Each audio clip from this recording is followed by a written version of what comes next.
This program is brought to you by Rogers Xfinity, connecting you to more of what you love. Visit Rogers.com for more details.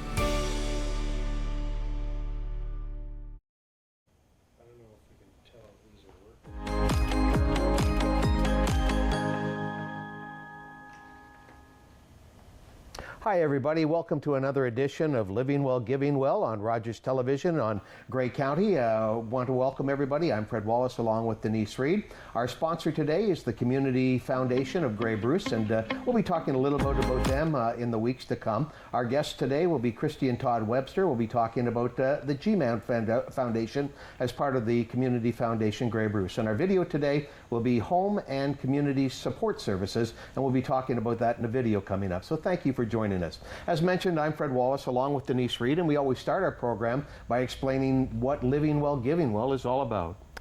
Well, our Living Well and Giving Well was started, I'm not sure we said last week whether it was Willard Vanderplug or Stuart Reid that came up with the name, but I think it's great. I mean, living well and giving well in our community, whether that's financially, whether that's volunteering, but also finding ways to be in our community, feel good, and we've had professionals on, we've had our lawyers, we've had our financial advisors. We last week had volunteer, Sarah Davenport, talking about how good it felt to volunteer in her community and what she can do. So there's a lot that can be done, and we hope that you'll consider a gift, a legacy gift in your will. Go to willpower.ca. That's one of our supporters as well. So it's time now to meet our guests this week on Living Well, Giving Well. Welcome, Christie and Todd.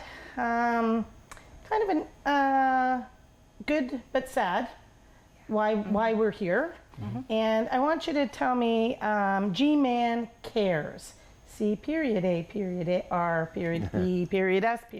Tell me what is that all about? So our 17-year-old son died last July from anorexia nervosa.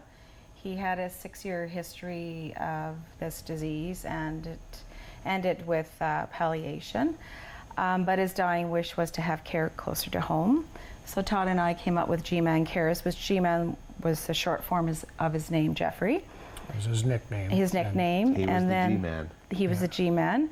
And then C.A.R.E.S stands for community-based programming, advice, research, education, and support. So we're looking at a grassroots eating disorder programming in Grey Bruce. You mentioned closer to home, Todd. Tell me about the journey, because over the course of 6 years, there were different places that you went for care, and you want to bring that care here. Tell us about where you went and what you experienced. Well, it all started with us being suspicious and concerned, and we went to Keystone, I think originally at the time was our first stop, and it was very, helpful. Jeffrey's disease progressed. He ended up needing an admission in our hospital on the pediatric ward, and then ultimately we visited, Christie and I and Jeffrey, London, Toronto, Ottawa, even Denver, Colorado, for treatment for eating disorders, because we have a pediatricians, but we don't really have an eating disorder program in the region, and we certainly don't have any outpatient support. And what we learned from visiting a lot of these other institutions was they would often have an intense inpatient treatment that would then be followed up with outpatient therapy, and that was the piece that we clearly don't have here. And we don't have really an inpatient pediatric eating disorder unit per se, but we do have pediatricians. So I mean, we have some level of care available locally, but there's a lot lacking. You're both, this is what I think, Christie and you and I have talked a little bit in the fact that you're both in healthcare. And I think you had said to me at one point, says, like, we thought we knew how to take care of Jeffrey. We thought with our professions, we could do it and what we needed to do. But you found out that was harder to do than, and you needed help. Yeah, and like I'm a primary healthcare nurse practitioner, Todd's a urologist, so to your point, we know the healthcare system fairly well. However, when you're in it, you realize there's a lot of patient advocacy and system navigation that has to happen. And certainly with this programming, we're hoping to be able to help other families, caregivers, patients to navigate that system. Yeah. And so how far have you come with that? I mean, it hasn't been easy, Yeah. right? So how far have you come with that? And I mean, probably how far do you need to go, you know? I would say a year ago I started doing proposal development in hopes to submit to the provincial government for funding. We have come up with a nonprofit, and we have a board of directors, a mission, vision, values. We've made lots of networks, and we have submitted our charitable application. We've also been really fortunate to have the Community Foundation. They were very easy to deal with back prior to Jeffrey dying. I did connect with Stuart Reid, and we set up a trust fund, which has been recently converted in the summer to an endowed fund. Well, we're pending charitable status. So that's where we're at right now. Yeah. How did you come to find the Community Foundation, or did the Community Foundation found you? Because obviously we've talked before on this program that they've got this great umbrella, that there's the Community Foundation, but there's all kinds of endowment funds and aspects. How did you find them, or did they find you, Christie? Somebody had mentioned them to me, and it was a stressful time because Jeffrey was palliating. The Provincial Advisory Board for Eating Disorders had come up with new I want to say key performance indicators for what they want to have in an outpatient program. And we both thought this is the time to strike the iron while it's hot in terms of getting community support. Well, instead of flowers when he dies, and so that's hence sort of the kickstart to the fundraising initiative locally. It was very easy to set up. People could donate at the Celebration of Life. They could donate online. And they get a tax receipt. Right. And they can continue to do that through the foundation, right? Exactly. Yeah. Right. So that's being helpful with that. Once again, as we've talked before, and I don't know whether Todd you can add this. Jeffrey had his thoughts on this, right? He had thoughts on how he could help other people as well. I think nearing the end of his life, we always were remaining hopeful he would get insight into how to fight the disease to overcome it, and he gained some insight, and it was more around how he thought the disease could have been treated better for others, and he didn't think he could ever beat this, and he asked us to agree not to put him in an ICU setting and force feed him to keep him alive any longer, and that because we had to do that several times, and he came out of that with a really good effort. And Christie and Jeffrey went to Ottawa to try one sort of last time at the outpatient program. And he realized despite his best efforts, he just wasn't able to overcome and gain weight. And he was losing weight, and it was a decision then of whether we would resuscitate him. His organs were starting to fail, and so we adopted a palliative approach. So Jeffrey gained some insight into, or reflected on, what he felt was good for him, which was when he was at home, surrounded by family and friends. He found it easiest to battle the demon of the eating disorder. And although there were times that he had to go away to get treatment, London, and these were somewhat difficult places to see your son being taken away in restraints, and and then we would have to drive down 3 hours, drop him off, and it was not a very pleasant way to leave your child. Then drive home, and try to keep working and pick up your life where you left off, knowing what he was going through. So his dream, or his wish, was that other children would not have to do that, and other families wouldn't maybe have to be pulled apart as much as he was throughout his journey. Having care closer to home. Well, and that was where, we have a wonderful, Bright Shores, hospital here.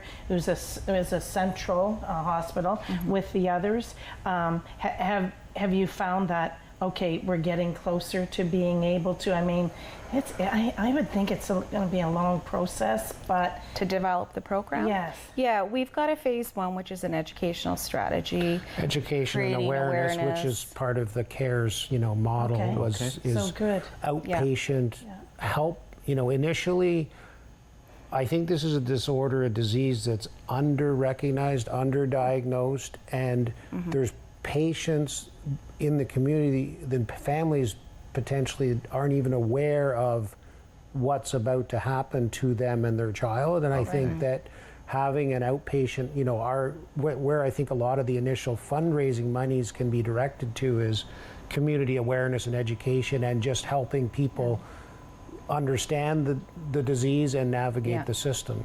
I think you've already answered my next question, and that is, to me, I would assume that it's rare, but you're telling me that this might not be so rare, that I might be naive. Oh, it's not. Yeah, it's not. It's totally underdiagnosed. And so from the educational strategy piece of it and awareness, then the program development. So brief assessments, more intense, comprehensive assessments. And Keystone has offered us space and supporting kind at their site, so that would be a starting point with dietitians, likely a nurse practitioner, as well as counselors, because there is definitely evidence-based and collaborating with the pediatricians in the region as well.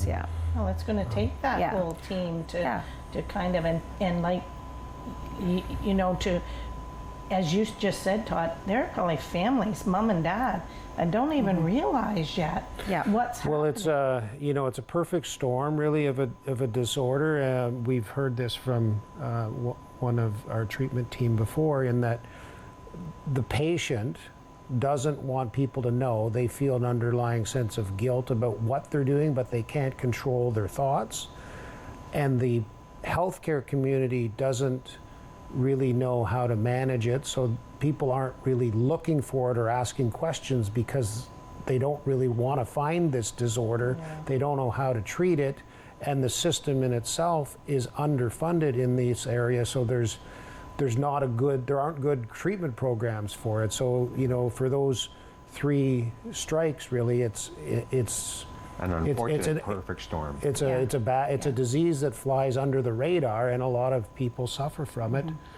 Jeffrey suffered greatly, and I think there are a lot of people that suffer, maybe not as greatly, but still they're suffering and need help.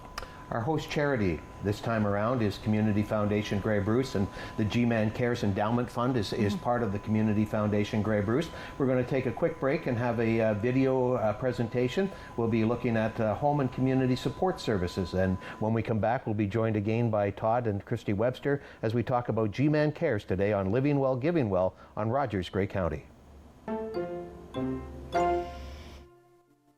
Hi, I'm Polly Moyse, and I am the Friendly Visiting Facilitator for Home and Community Support Services. The vision of Home and Community Support Services is for people living well at home. As our community ages, the cost of living continues to increase, and mental health resources remain scarce. We're finding more people in need of HCSS services. I moved to Wyerton, I guess about almost 2 years ago, a little less. And I was very, very lonely because I lived by myself in the basement. Somebody suggested that I check out the Day Away program, and I decided to come, and it's been great. I've made lots of friends, and I'm not lonely anymore. The key services that Home and Community Support Services offer are transportation, a ride to appointments, also Meals on Wheels is a very popular one. We provide hot meals through the week, but we also have frozen meals as well that can be delivered to their home. And we also have the Day Away program is a very popular one. We're also noticing more clients in need of financial assistance. The amount of subsidy dollars that we have given to HCSS clients this past year has almost tripled. However, we're witnessing a growing gap of those in need but are not eligible for assistance. The generosity of our Grey Bruce community keeps our programs operational and growing as we aim to meet local needs, keep client service fees at a minimum, and provide financial support for those in need of HCSS Grey Bruce services. 100% of your donations remain in Grey Bruce. Donate to HCSS to empower your community to maintain physical and mental well-being.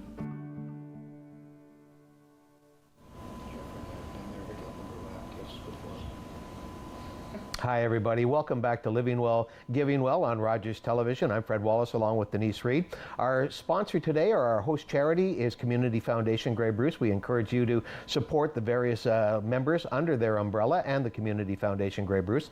Our guests are Todd and Christie Webster talking about Gman Cares. I just want to take a second. We just saw from Home and Community Support Services. We had Cody Hay here with us earlier on one of our programs, and that very night she went to the first edition of 100 Men Who Care that Dawn Day spearheaded, and her presentation was selected, and they got a $10,000 donation for their primarily for their Meals on Wheels program. Yeah, so it was a great night, and I just want to do a shout out to Dawn Day who spearheaded this and rounded up more than 100 men to participate in this, and there'll be another meeting coming up in January. So again, to Cody Hay and Home and Community Support Services that you just saw, it's really a terrific organization. Yeah, so we'll get back, Christy and Todd, we talk about the Community Foundation, which is our sponsor today, and they have a lot of endowment funds. Yes. And Gman Cares is one of those funds that helped you guys to start with organization. Tell us how they can, how do people donate there? And then also, are there other opportunities for fundraising events for Gman Cares? Mm-hmm. It's actually pretty easy. If you just go onto the Community Foundation Grey Bruce to endowed funds, it'll list all of them, and you press donate and then toggle down to GMAN Cares, and then you can just submit your donation. And it's a tax deductible donation through the foundation, and we're going to be, thanks to the Owen Sound attack, we're going to be having a night at the attack for charity, much like they do the Hockey Fights Cancer. They're going to have a night on March the 1st that is dedicated to raising awareness for eating disorders and the Gman Cares Foundation. So that'll be a great night out. You know what, the Owen Sound attack, Great. we're so fortunate. Yeah. Jeffrey played hockey. Yes. Right? Yeah. So, that's how I became with your family. He was on the blue team. He was on the blue team. Did you help him? No, he was against me, and I didn't like Jeffrey, so he's a very good player. Yeah. With the attack, you were at Hockey Fights Cancer. What did you see in terms of the initiatives and fundraising activities that you'll be setting up for that particular game on March 1st against Kitchener? Yeah, well, it's a bit overwhelming,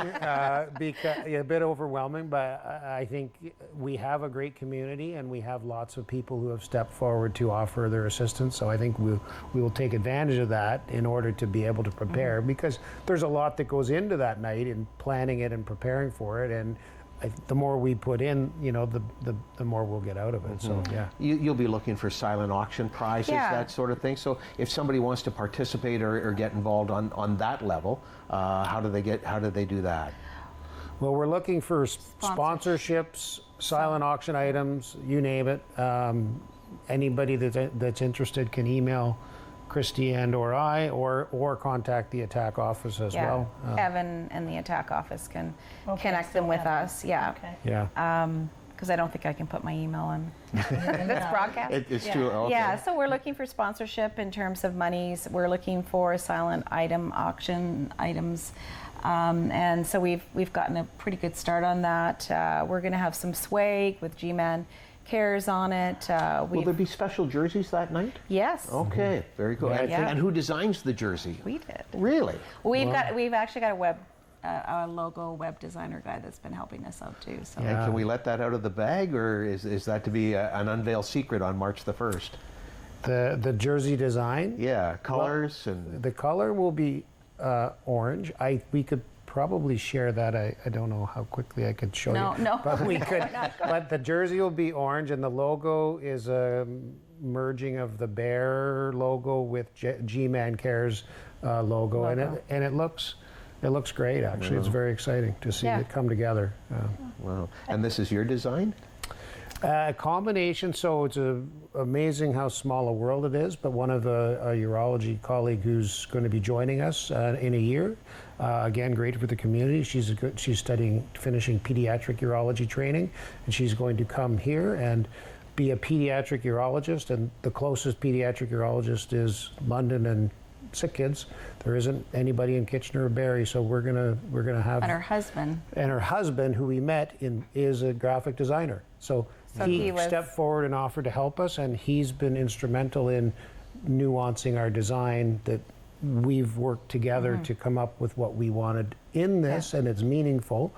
It's a branch signifying new growth, and a cardinal, which was how Jeffrey indicated he would communicate with us, and it's a bit eerie, but on his birthday, there was a red cardinal that would not leave us alone, was singing out front of our living room window, and Christy said, "Look at that." And I went out and took a little picture and video, and it stayed. It was like having a birthday party, so it was a bit weird. But a bit eerie, I guess, in a good, in a good way. But and it integrates like the G, and so it's a very meaningful logo to us, and it's and the logo. We think the logo looks great on the jersey as well. So. It's I think that, you've named, the Attack, who I think are great community supporters. You've taught Keystone, who's giving you space, the Community Foundation. We live in an amazing community that offers help wherever they can.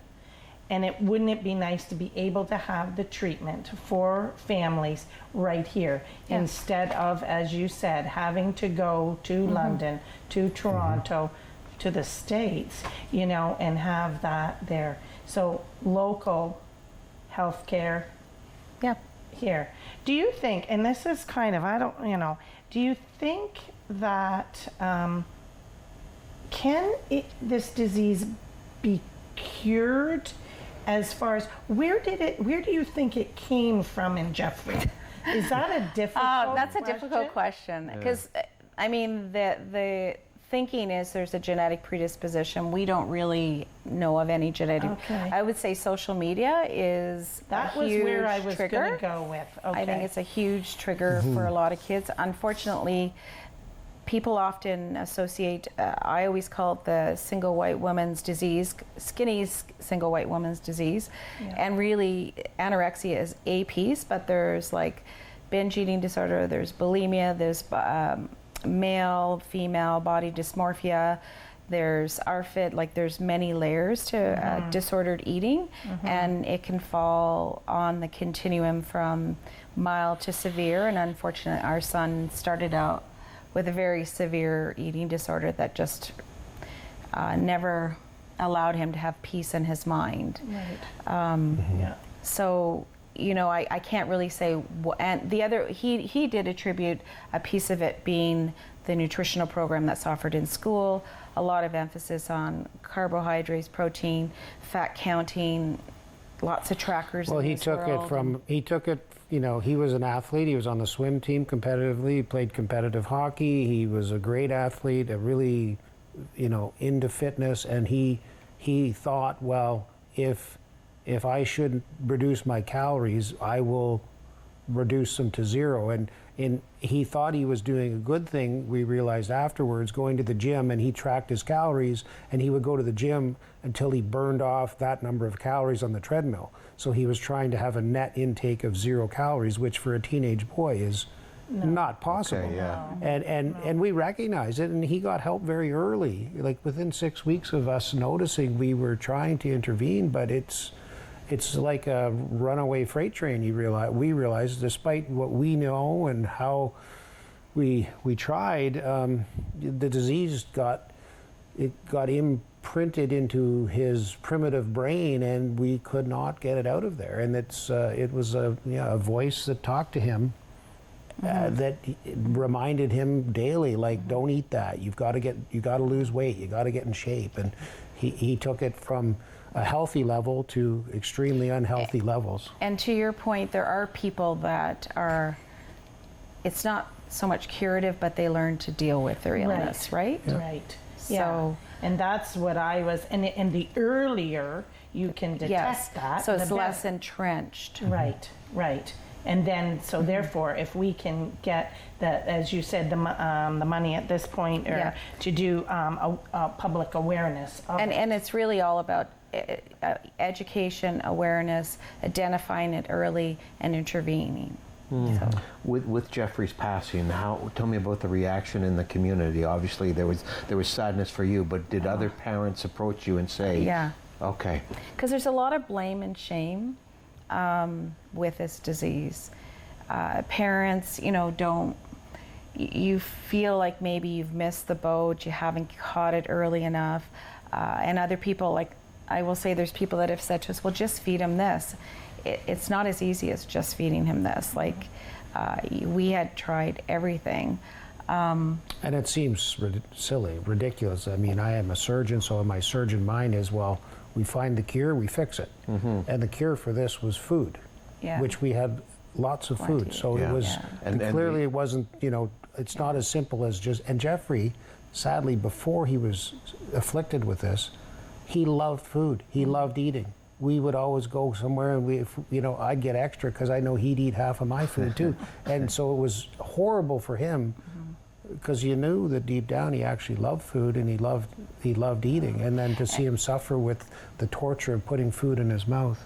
And nobody is spared. I think that's the other important take-home message is it afflicts any gender, it afflicts any social economic status, it afflicts any level of education, it afflicts homeless, everyone. Like, it's not specific to one group.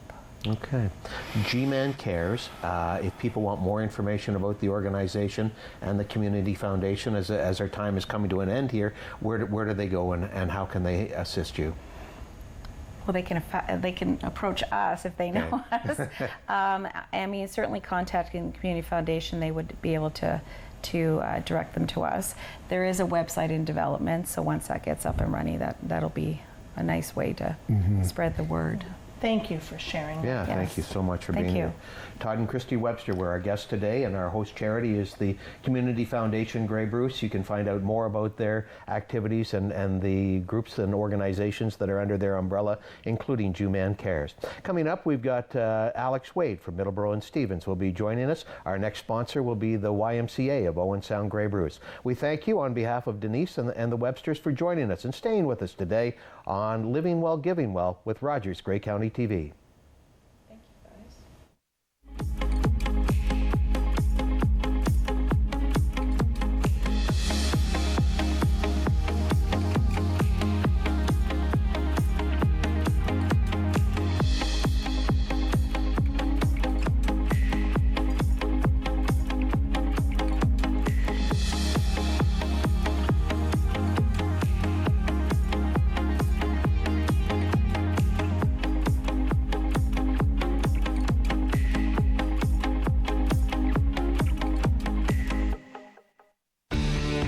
Connect with us by visiting our website or email us at comments@rogerstv.com. With Rogers TV, you can cheer on the home team from the comfort of your living room.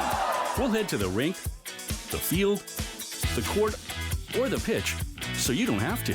Tune in and cheer on your local amateur athletes on Rogers TV. Growing up, I was surrounded by violence. I had the drive to pursue education, but I didn't have the means. I couldn't afford to, because the child welfare system is not enough to support youth